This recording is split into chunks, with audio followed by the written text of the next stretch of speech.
What's the worst case you've seen of someone trying to play the victim when it was all their own fault?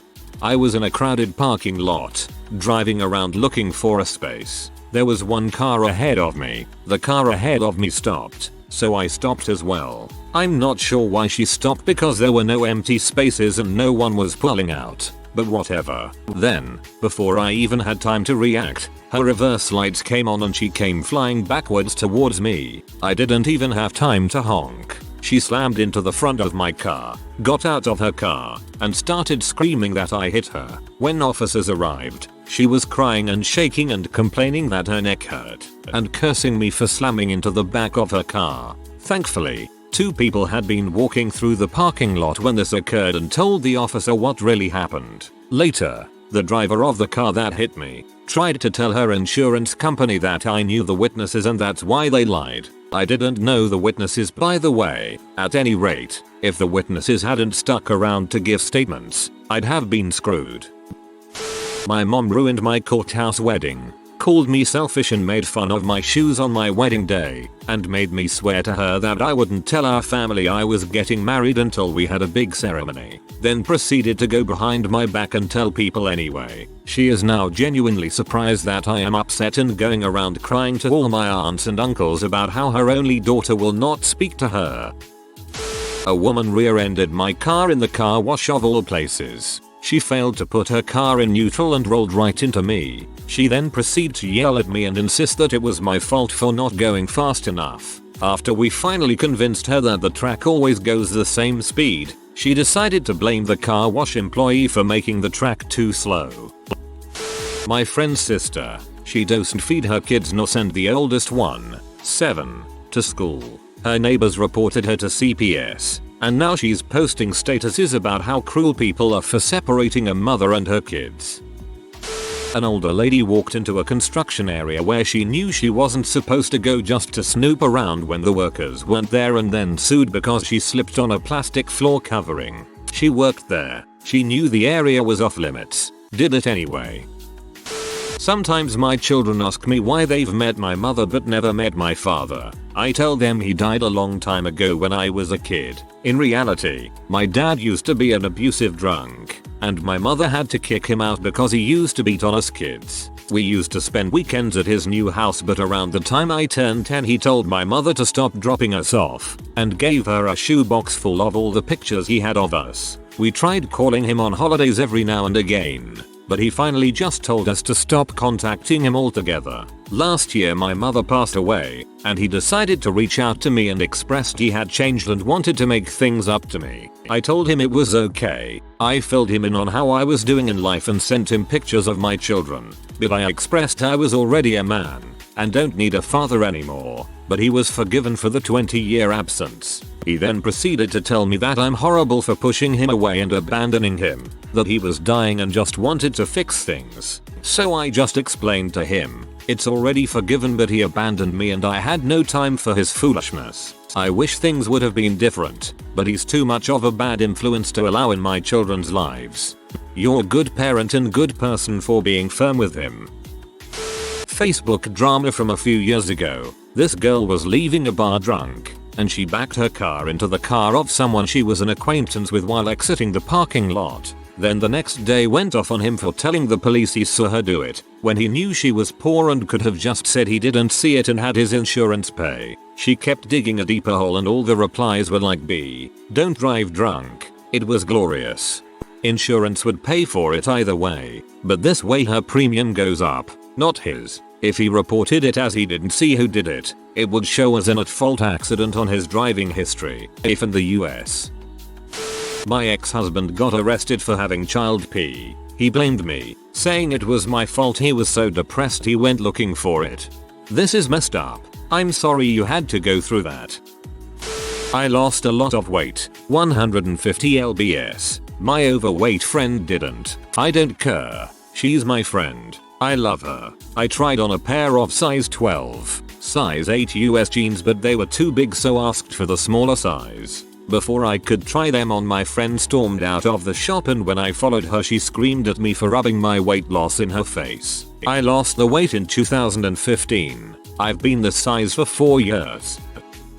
I once witnessed a car accident where a lady blew a red light and another car, whose light had clearly turned green, didn't see her and hit her broadside. The innocent driver had her view obscured by my vehicle also entering the intersection. I was able to stop, but she couldn't. After the impact, witnesses stopped to help, and the lady who ran the red light tried to argue she was going through on a yellow and that her neck hurt. Apparently she had the nerve to attempt a lawsuit over it, because I was later interviewed, deposed, over the phone by crazy lady's lawyer who tried to trip me up by saying another witness claimed to be the same place I was. Too bad, man. I was right there, and there's no way in heck you can paint me as an unreliable witness for your client to steal money from an innocent for her own stupid mistake. My crazy college girlfriend cheated on me and then blamed me for causing problems in our relationship by being obsessed with the truth as I figured out what had happened. Edit. This was a long time ago, but it amuses me that 10,000 plus people have rolled their eyes at her. Better to be obsessed with the truth than with a lie. This guy got upset saying we were always talking about him behind his back. He would creep up to the door in our apartment and stand there listening to our conversations. Of course we would talk about him. He owed two of us over $600 and refused to pay it. And then we were the bad people because we would talk about it in our own apartment, not knowing he is creeping around the door. Yeesh. That is creepy AF. My best friend's ex-girlfriend. Basically her ex was kicked out of her parents' house when she told them she was a lesbian. She moved in with my best friend since they were dating at the time.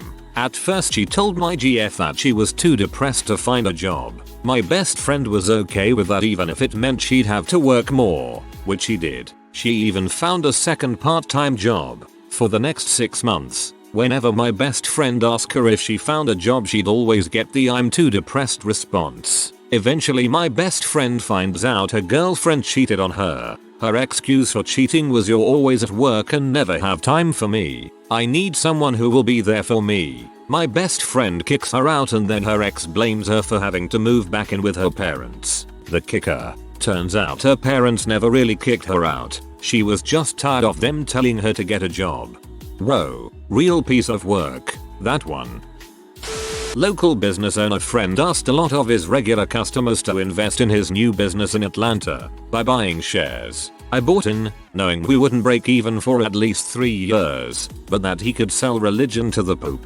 Had losses for 2 years, break even at 3 as predicted. 4 years in, he closes the Atlanta store and opens in another town, but this time he's doing it all with his own money. Bulls. He's doing it with the inventory and proceeds from the Atlanta store. Even has a shiny new house, cars, the works for his new venture. He's shocked to the core and hurt, I tell you. Hurt and disappointed when all the shareholders took him to court.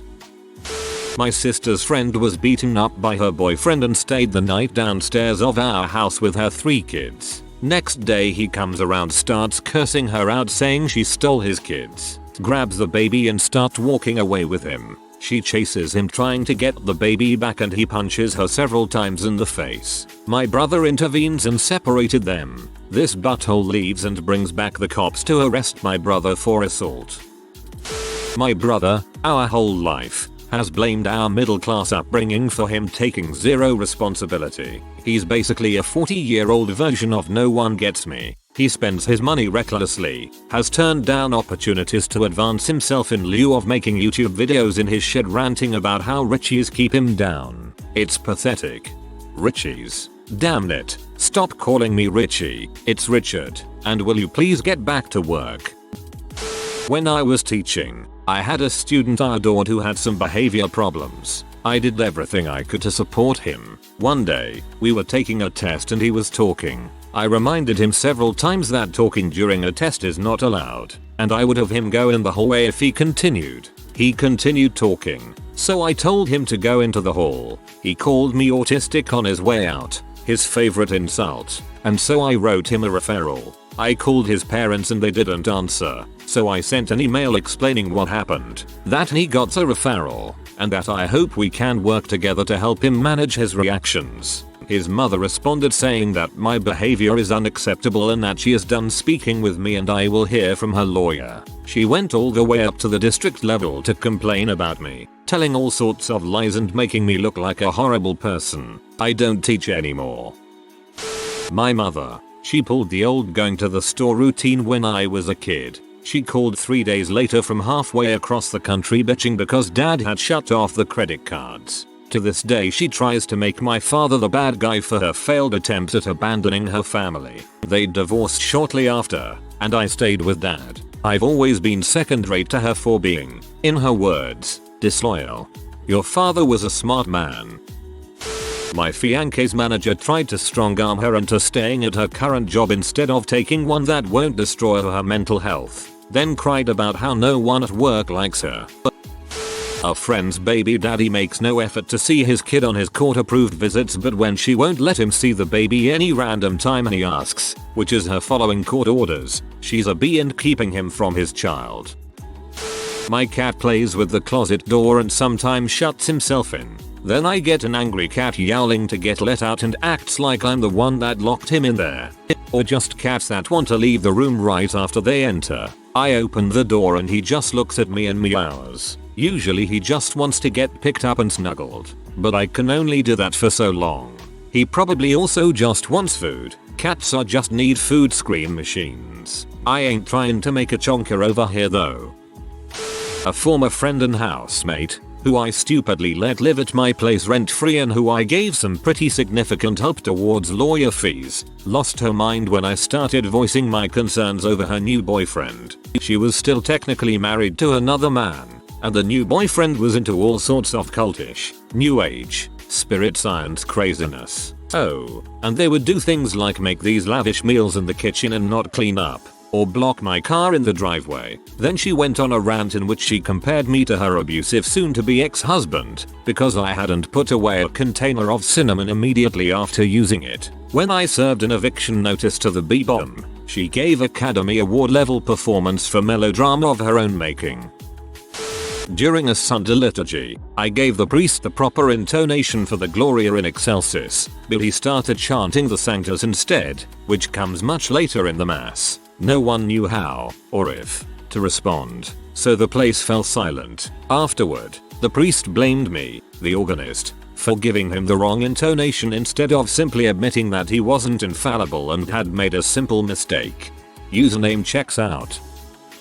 My 50-something-year-old mom's very frequent non-sober calls in hysterics about how her life is ruined. This was after she turned our lives upside down with her alcoholism and drug abuse throughout our childhood, went to rehab 5 times and relapsed every time, was given literal countless chances by my dad and family to start fresh including amazing job and housing opportunities, nearly bankrupted my dad, forced him to move and raise 6 children on his own, and eventually lost relationships with all of her family and children except me, up until 2 years ago when I received a call that she fricked up again, got herself kicked out of her free housing arrangement and lost her job before it even started, forcing me to go pick her up on the side of the road and crash at my apartment for the night. I remember when I was scrambling to hide all of the alcohol and pills in my place before getting her, then picking her up and her crying that my dad was still ignoring her and wouldn't give her money anymore. It really hit me that I'd finally had enough.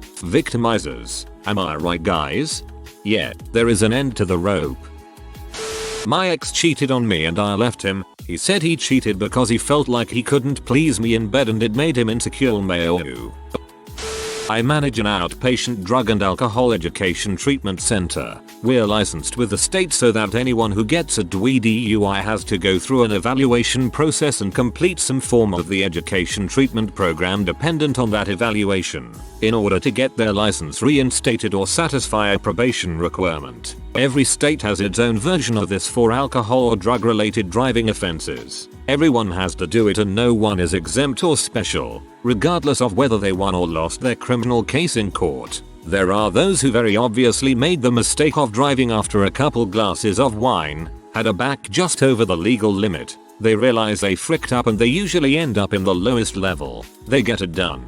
No complaints. But every single day I come across at least one person who blames the state for having to do the program. They call it a racket, a money scheme, a waste of their time, complain about having to go through it, etc. And they treat me like crap in the process as if I make the rules. Without fail, these are always the people who've had multiple DUIs, have drug alcohol addictions, and many of them have concurrent charges of vehicular manslaughter or accidents with injuries. These suckers who walk through my doors who've literally killed or injured someone because of intoxicated driving, avoided jail, and have to go through 6 weeks of outpatient treatment, complaining about having to do it, pee me off to no end. I used to keep my mouth shut, but I've experienced so many of these perpetual victim types that when they start their bitching, I remind them of the real reason they're in my office. Family member who has a ton of tickets and warrants because of driving drunk is always mad about being arrested and blames the cops for catching them. Drives me crazy because other family members keep bailing them out. If they have kid, oh they will lose job. Act really gets my goat, especially because it's drunk driving and we have a family member permanently hurt from a drunk driver. I just can't with them sometimes. A college of mine whined about her job 24/7 and that she quit eventually. Then she went to see a psychiatrist, cause she needed to feel justified that quitting her job meant she had no regrets and she was actually mentally ill and couldn't cope. It was a residency program in one of the best hospitals in the country. Her psychiatrist, after evaluating her, straight up told her she was a whiny brat.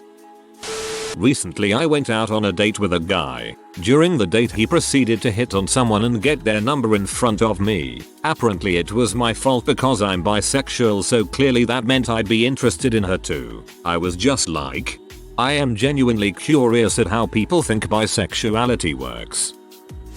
My roommate kicked himself out of my condo. I didn't know this before he moved in, but he turned out to be a pathological liar and attention pity seeker. He fabricated and gossiped all kinds of stories that were easily proven false and then he'd backpedal and lash out if caught. I was super uncomfortable with it and privately started making mental plans to give him his 30 days notice at the end of his lease. 4 months away, but hadn't told anyone. Well, one day I get some text messages from some mutual colleagues asking if it was true that I was kicking him out today, and I tell them that this was the first I was hearing of it. Turned out that roughly after the 3rd or 4th time that I caught the roommate in a major lie, he noticed that I wasn't as chummy with him anymore, and he started spreading a rumor that I hated him now and that I was going to kick him out on his butt and make him homeless. He went crying to all of the prettiest ladies of the gossip mill at work about how he was getting kicked out tonight, and the rumor traveled quickly in a circle back around and he got tons of attention.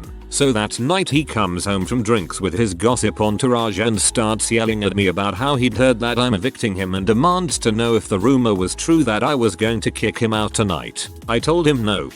I had no idea what he was talking about. He starts ranting and raving about how gossip gets around and continues accusing me. I tell him point blank that I don't know what he's talking about, because I wasn't planning on evicting him today and I had never talked to anyone about evicting him. But I was upfront about my intention to give him notice at the end of his lease. He starts yelling what date and then cuts me off and gives himself 30 days notice from today and starts accusing me of kicking him out before the holidays. Then he stormed off and updated his whole gossip train that he had been kicked out tonight and that the rumors were all true. The next day he found a friend's couch to sleep on and another room to rent by the end of the week, and upped the gossip to Billy hates me so much they kicked me out onto the street that night. So he turned his own rumor that he created about himself into a quasi-reality. He did leave my home that day, but not on my doing. My home and my life are 1000x more peaceful now that he is gone. TLDR. My roommate spread a rumor about himself getting kicked out of my condo,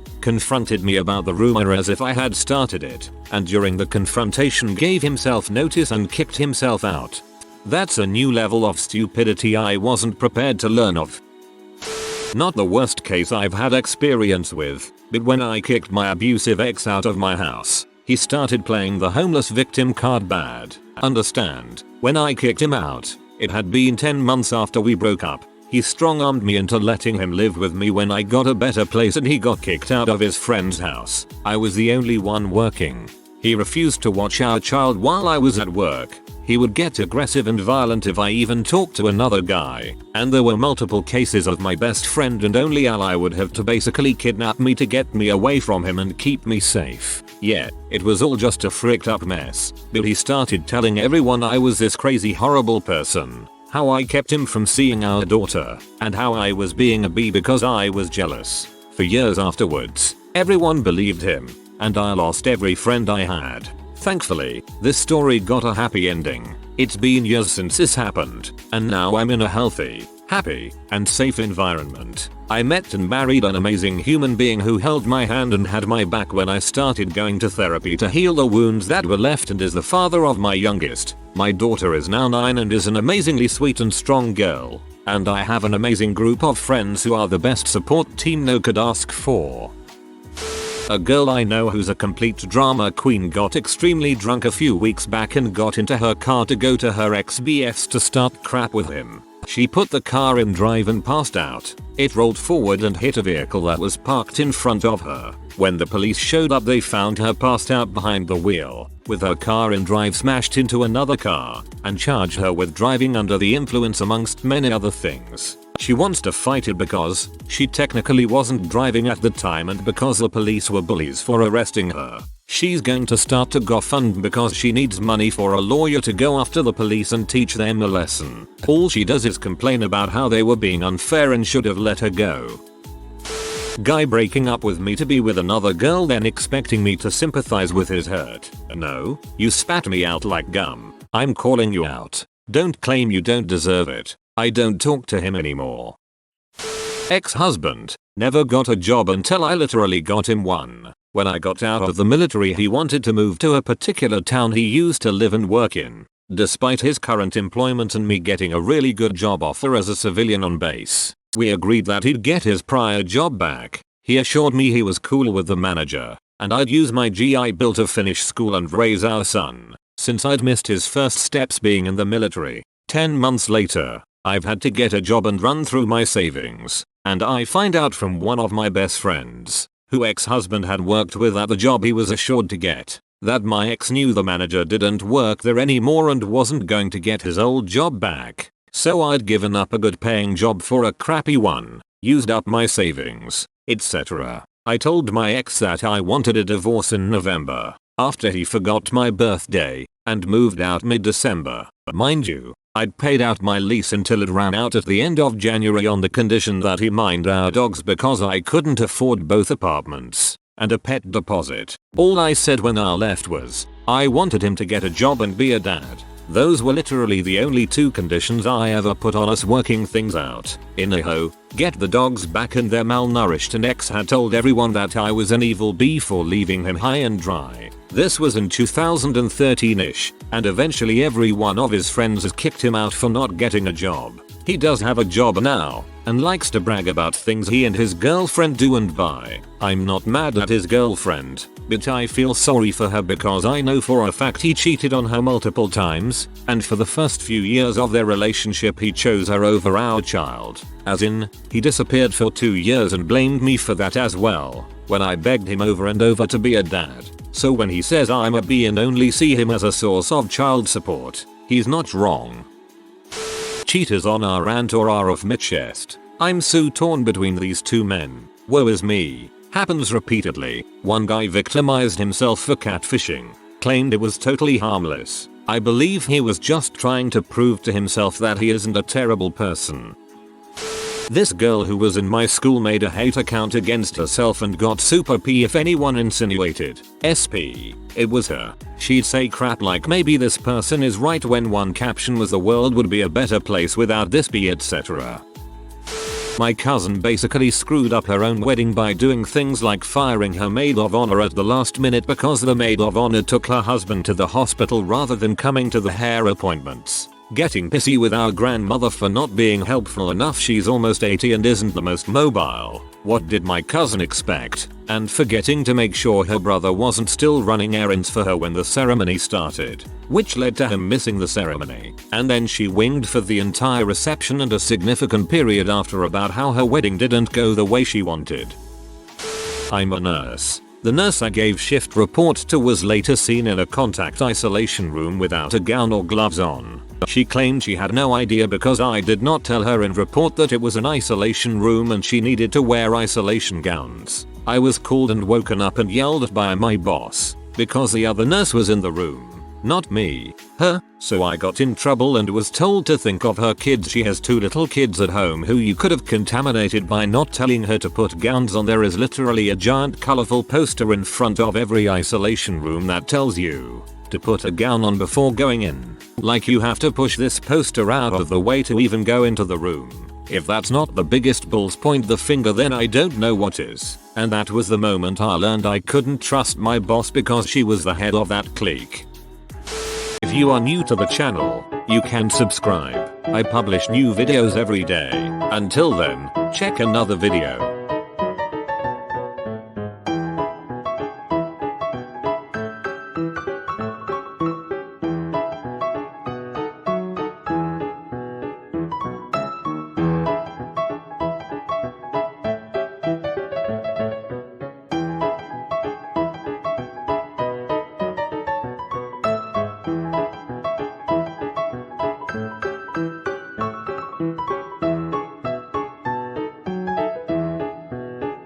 Bye for now.